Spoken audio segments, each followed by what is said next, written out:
Welcome back, everybody. Welcome back to FWE once again. Today we are coming at you with some New Zealand rack of lamb. So I got a couple of racks here, 8 bone racks. And what I'm doing here, a lot of times these racks, when you buy them, they will say that they are Frenched. They are Frenched, but I like to go a little bit above and beyond when I'm Frenching the racks. You definitely don't have to do this. By doing this, you're gonna lose a little bit of volume and some edible pieces, delicious little pieces of the lamb rack actually. But for presentation, there's really no substitute to actually Frenching your rack. And essentially what that means is just exposing the bone so that when you get either a individual lamb rack cut out of this or an entire lamb rack served, it's just gonna give a really, really nice presentation. So I've started Frenching this guy here, and I'm gonna have you guys join me kind of midway through the process, then we'll go back to show you how I do it from the beginning. I like to use either a nice sharp paring knife or a boning knife, and what I will do is actually just go down the insides of these and just clean these ribs off. Okay, I'm gonna take out the large pieces of the meat between the ribs, and I just wanna have a nice, even loin like this. And there's a little more cleanup to do here, but we're about halfway there. Once I get most of that excess off, I'm really going in to try to clean up each individual rib bone.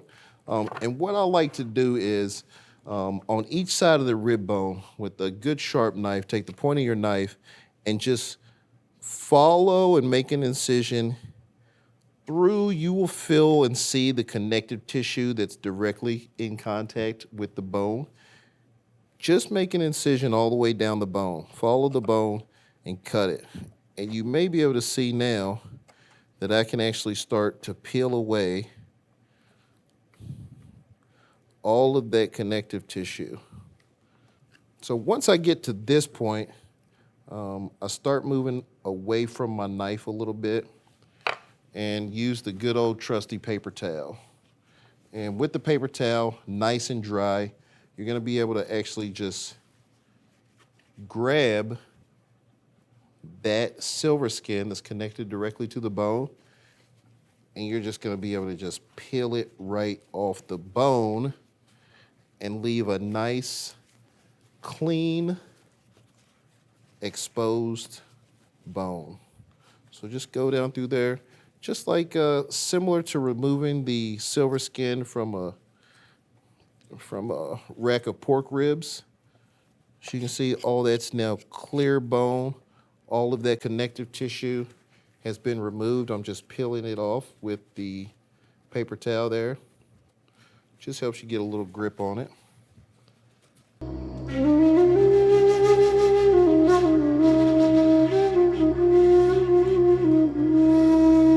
It was actually a great movie. I wonder if there's a book. They always say the book's better. And I say, why waste your time with a book? Hidalgo. Yeah, apparently, Hidalgo, the horse, his descendants still roam wild in parts of the plains states out there somewhere. I don't really know if it's like Montana, or Montana's really not a plain state though, is it? I don't know if it's like South Dakota or something, but the story takes place on 2 continents at least. And I want to say, well, one's definitely North America in the United States, but then he goes, I want to say he goes to Africa. I think they go to, and I'm not sure what country in Africa, but I believe they go to the African continent, and they take part in a race, like a transcontinental race or something. Yeah, race horses across the Sahara. They called him the Painted Horse because he was an American Mustang, which probably came from Spain, because I think all horses came from Spain in the beginning. It's a beautiful horse though. If he looked like that in real life, he was a beautiful horse.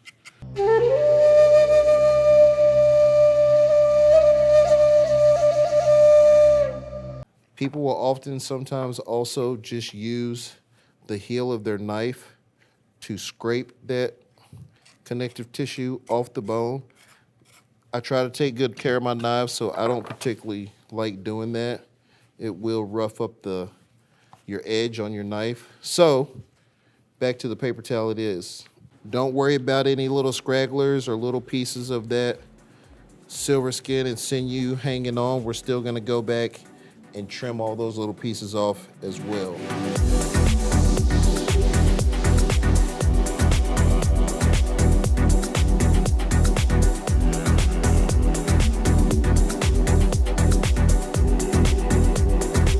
A little effort, but presentation-wise, when this guy is cooked, whether if you're gonna cook this and cut this into individual lamb racks, do a nice grill or a sear, or you're gonna sear and roast this guy whole, who doesn't get a happy when they see a big bone sticking out of the middle of the plate? Something about eating stuff on a bone too. I've always been a fan. Like if I can use the bone as a natural handle, I'm all about that. Freaks a lot of people out, but. So there we go, man. What do you think? Looks nice, looks nice. So that's one down. Don't mind my mess here, it's just lamb fragments.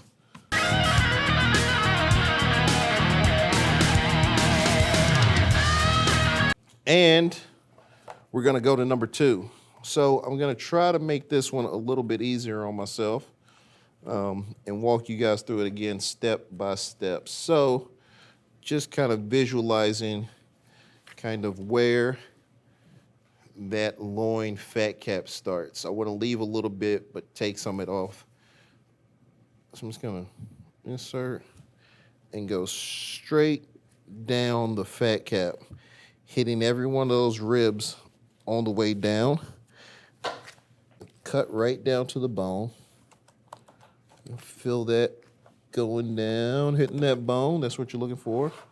Then you can just go and essentially shave this off to get rid of the large section of fat cap there.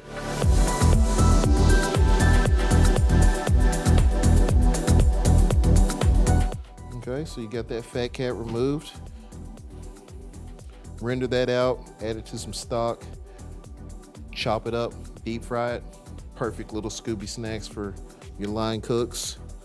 And then all this inter-rib meat. So again, just like you're looking at a rack of baby back ribs or St. Louis ribs, all that meat that's in between the ribs, we're just removing that. Not that it's bad, it's delicious actually. But reason we do that is just for presentation. So I'm just going down and just as close to the bone as I can get, just scraping that down.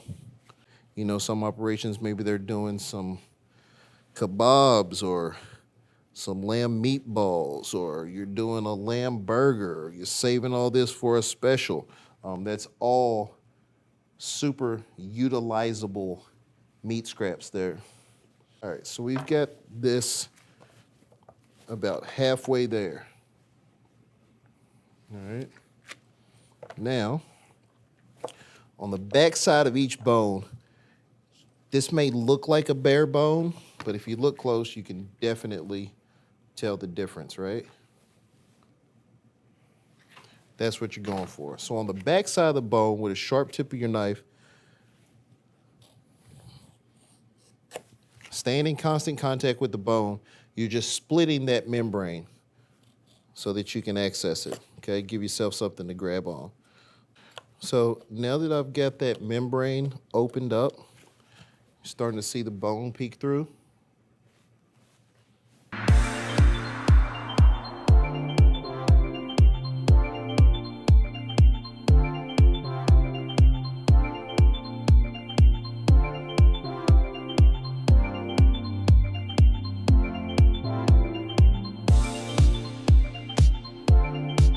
We are back today to finish our cook on a couple of little lamb racks. All I'm gonna do is season these up, little olive oil, salt, pepper, and a little whiskey apple seasoning from Kinder's. So we'll just start by applying a little bit of olive oil to these guys, front and back.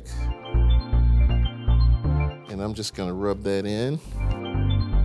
Really, this is just giving somewhere for all that seasoning to stick to.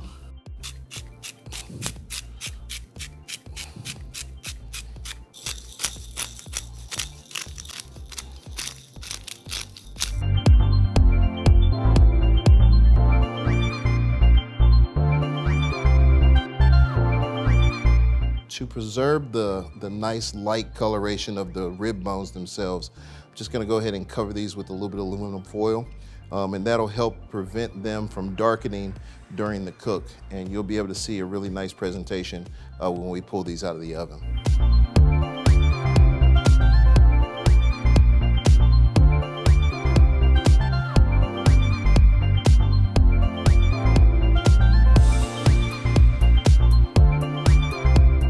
These guys are gonna go into a preheated 250-degree oven for about an hour and a half. So we're gonna throw these in our LCHR, get started on the cook. These are gonna cook directly on the wire rack, and I'm gonna have a pan underneath them to collect all the juice, and we'll turn that into a little sauce for the lamb once they're cooked.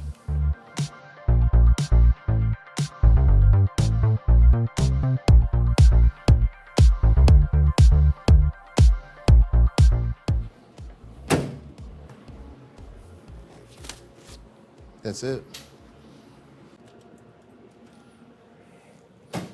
Start with this guy. And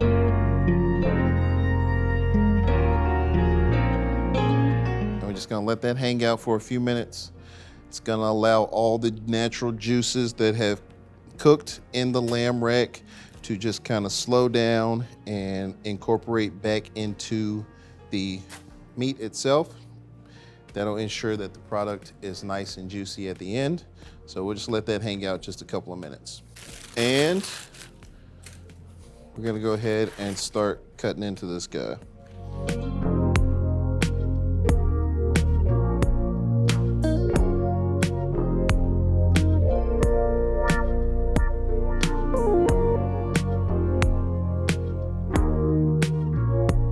So we can see we've got a nice, beautiful little rack of lamb here that I've sliced up into individual racks.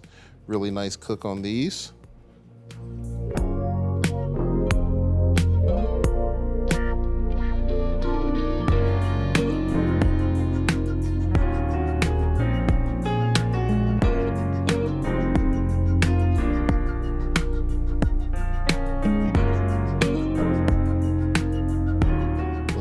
Let's see what we got here.